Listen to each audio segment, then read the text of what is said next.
Hello hello, bienvenue dans cette vidéo. Comme vous l'avez vu dans le titre, aujourd'hui je vais tester avec vous le nouveau fond de teint de chez Huda Beauty, donc c'est le Faux Filter Foundation. Voilà, donc moi je l'ai pris en teinte crème brûlée. Je ne sais même pas si la teinte me convient, parce que je ne l'ai pas du tout essayé, on va voir ça ensemble tout de suite.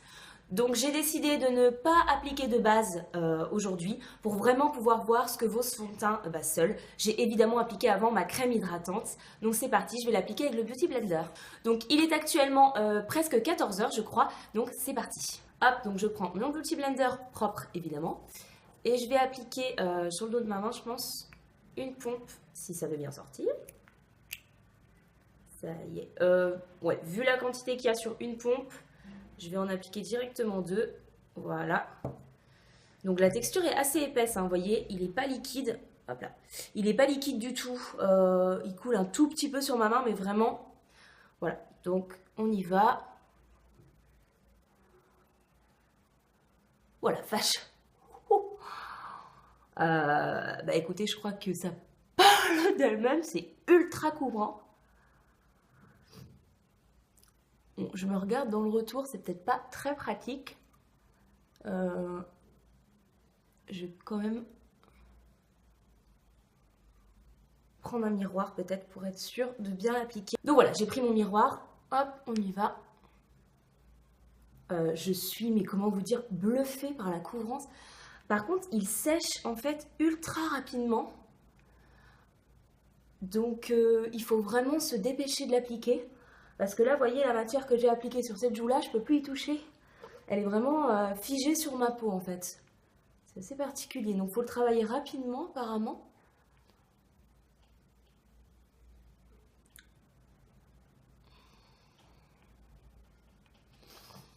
Écoutez, la couleur, ça va. C'est peut-être un petit peu jaune pour moi.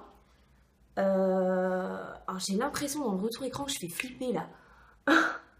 Alors qu'en vrai, je trouve que finalement, ça va.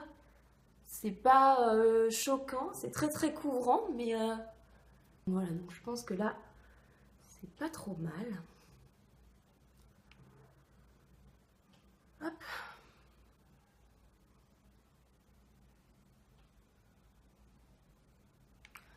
Voilà. Alors, à chaud comme ça, la couvrance, je n'ai jamais vu ça. Pourtant, j'ai testé celui de chez Kat Von D, mais là, ça bat vraiment tous les records. Avec cette couvrance-là, pour le fond de teint de Kat Von D, je faisais il me semble, j'en remettais un petit peu quoi. Là, il m'en reste sur ma main, donc j'ai même pas j'ai utilisé une pompe et demie, allez, mais je vais pas en rajouter parce que c'est déjà ultra couvrant en fait. Enfin, je pense que vous le voyez.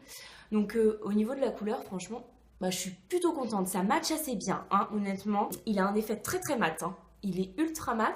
Pour autant, je trouve qu'il reste quand même vachement lumineux. Il est mat mais lumineux, il me ternit pas le teint, je trouve. Ça donne pas envie de le poudrer en fait. Je le touche, voilà, il est sans transfert quoi. Enfin, en fait, j'ai l'impression d'avoir déjà poudré mon teint. C'est assez impressionnant. J'avais jamais eu cet effet avec aucun fond de teint. Je me demande si je vais le poudrer en fait. Parce que honnêtement, j'ai pas l'impression qu'il y a besoin quoi. Pour l'instant, écoutez, il est confortable, je le sens pas, hein. Honnêtement, je le sens pas du tout sur la peau là. Bon après, je viens de l'appliquer, donc forcément, heureusement en même temps. Donc je vais revenir après avoir fini de me maquiller pour voir comment il a évolué sur quelques minutes déjà. Et ensuite, je reviendrai au cours de la journée, donc toute l'après-midi et également en fin de soirée, puisque j'ai une soirée prévue ce soir. Je compte pas me remaquiller, comme ça on va vraiment le tester à l'extrême sur plusieurs heures. Voilà, donc je vous dis à tout de suite après m'être maquillée. Voilà, ça y est, j'ai terminé de me maquiller. Du coup, j'ai pu voir le fond de teint un petit peu plus près aussi. Je suis bluffée. Je suis bluffée par son rendu. Je trouve qu'il porte vraiment bien son nom. Voilà, j'ai l'impression d'avoir un filtre Snapchat. C'est impressionnant. Honnêtement, je suis bluffée. Je ne m'attendais pas à ce résultat-là, vraiment pas. Du coup, j'ai poudré juste ma zone T. Voilà, mon nez, mon menton et un petit peu mon front, mais vraiment c'est tout. Voilà, je voulais vraiment voir comment il réagissait, mais psychologiquement j'ai du mal à ne pas poudrer. J'ai appliqué donc en fin de make-up mon spray fixateur de chez NYX. Voilà, j'applique tous les jours, donc voilà, je veux quand même le mettre en condition, j'ai envie de dire quotidienne de comment moi je me maquille. Donc là pour l'instant il n'a pas bougé du tout. J'aime le rendu qu'il a, il est très couvrant mais moi j'aime ça. Je pense que quelqu'un qui aime un petit peu moins la couvrance va se dire que ça fait un effet de trop, parce que vraiment là c'est une peau de poupée limite. Donc c'est vrai qu'il faut aimer ce rendu là. Peut-être en mettre un petit peu moins. Je vous ai dit tout à l'heure, oh une pompe ça me paraissait pas suffisant. Peut-être que si. Voilà, ça dépend des goûts en fait. Donc il faudrait que j'essaye d'en mettre un peu moins pour voir s'il est modulable. Il a un rendu mat, mais il reste pour autant lumineux. Je trouve que mon teint n'est pas terni. Voilà, franchement j'aime beaucoup. Tout à l'heure je vous ai pas parlé de l'odeur, mais il a une odeur assez particulière. Je sais pas comment la décrire, mais voilà, ça sent, c'est très agréable, ça sent très très bon. C'est comme presque une odeur de parfum, mais c'est pas aussi fort du tout, c'est vraiment léger. C'est vraiment tout à l'heure, presque en sentant le Beauty Blender, que je me suis dit, ah mais en fait, il sent vachement bon. Après, l'odeur est loin d'être entêtante parce qu'encore une fois, elle est très très légère. À part sniffer le Beauty Blender, on le sent même pas quoi en l'appliquant. Donc c'est vraiment agréable, mais voilà, c'est très très léger. Donc je pense que ça incommodera personne. Là pour le coup, voilà. Mais c'est toujours un plus, je trouve que ça sent bon. Si vous avez à peu près la même carnation de peau que moi, je vous conseille quand même peut-être une teinte pas plus claire, mais plus neutre. Parce que je pense qu'il est légèrement, mais vraiment légèrement trop jaune. Je vais quand même terminer le flacon, il n'y a pas de souci là-dessus, parce que pour moi, vraiment, ça choque pas. Mais si je dois le racheter, je prendrai plutôt une teinte plus neutre. Voilà, un petit peu moins jaune. Donc ce fond de teint, vous avez énormément de teintes. Voilà, vous avez un choix de teintes vraiment énorme. Moi, je l'ai acheté sur Cute Beauty. Ce que Huda Beauty a fait, ce que je trouve super, elle a créé un espèce de référentiel de ses fonds de teint. Elle a mis chaque teinte et en face de chaque teinte, elle a mis des teintes d'autres marques qui correspondent. Moi, par exemple, je sais que je mettais le NC15 de chez MAC et qu'il était en face de celui-ci. Donc c'est pour ça que j'ai pris cette teinte-là. Honnêtement, il y ressemble, oui, puisque la teinte me convient, mais le NC15 de chez MAC, c'est ce que vous utilisez, est quand même moins jaune. Il est plus neutre que ce fond de teint-là. Par contre, au niveau couleur, pour moi, c'est quasiment à l'identique. Le Born This Way de chez Too Faced. La teinte porcelaine. Voilà, bah écoutez, pour l'instant de mes premières impressions, c'est tout ce que j'ai à dire sur ce fond de teint. Je vais vaquer à mes occupations, il y en a pas mal aujourd'hui. Et puis on se retrouve tout à l'heure pour voir comment il évolue. Me voilà de retour, il est 15h30. Écoutez, donc ça fait 1h30 que j'ai le fond de teint sur le visage. Je viens de filmer une vidéo. Honnêtement, le fond de teint n'a pas du tout bougé. Mais vraiment pas. Pour l'instant, c'est un sans faute. Par contre, j'ai remarqué qu'il a marqué légèrement mes petites ridules en fait. Mais je pense qu'avec une base hydratante du style de celle de Too Faced, le rendu pourrait être encore plus beau. C'est le seul défaut que je lui trouve pour l'instant. Voilà, donc là, je pars de chez moi, je vais affronter la tempête, parce que là, vous n'imaginez pas, grâce aux lumières, mais il est donc, comme je vous le disais, 15h30 et il fait nuit. Voilà, donc c'est magnifique. Bref, donc tout ça pour dire que je vais aller affronter la tempête et qu'on va voir comment il va s'en sortir. Je vous dis à tout à l'heure. Voilà, je vous retrouve, donc il est actuellement 18h, donc ça fait 4 heures que j'ai le fond de teint sur le visage. Alors, que dire bah écoutez, il a très peu bougé. Je pense vraiment que ce fond de teint va mieux réagir finalement avec une base hydratante. Je pense que il est quand même très mat, hein, puisque je ne l'ai pas poudré et il tient. Ça fait quand même 4 heures et je ne brille pas du tout. Pourtant, je ne l'ai pas poudré. Donc, je pense que c'est un fond de teint qui a tendance peut-être à être légèrement asséchant.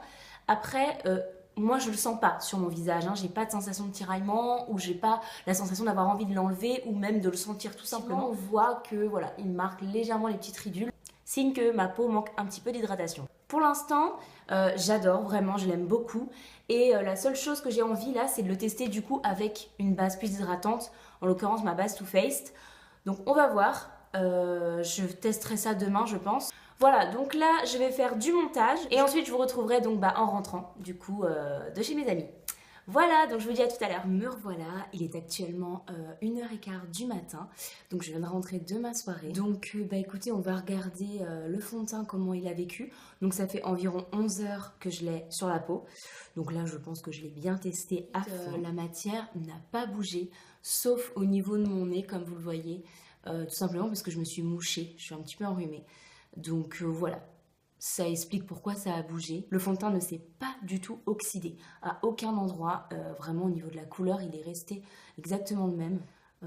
Ça n'a pas accentué les ridules. J'avais peur que, justement, à force de l'avoir porté 11 heures, ma peau soit un peu desséchée et que les ridules soient énormément marquées. Et en fait, non.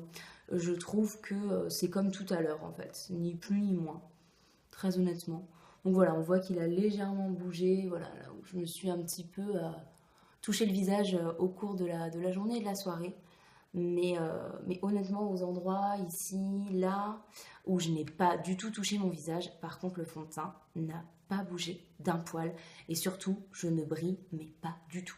Même pas un début de brillance. Non, mon teint est aussi mat qu'à 14 h tout à l'heure. Donc vraiment gros bon point. Là, j'ai vraiment un gros coup de cœur pour ce fond de teint. Je pense qu'il va passer numéro 1 de mes fonds de teint favoris. Voilà, je vais continuer à le tester. En barre d'infos, je vais rajouter quelques petits détails si jamais voilà, mon avis a changé en bien, en mal, si je l'aime encore plus ou peut-être un petit peu moins. Je vous mettrai d'autres détails en barre d'infos parce que j'aurai le temps de le tester un peu plus en profondeur le temps que je vous poste cette vidéo. Je crois que j'ai tout dit sur ce fond de teint. Je vais aller me démaquiller et aller me coucher parce que je suis un petit peu fatiguée. Voilà.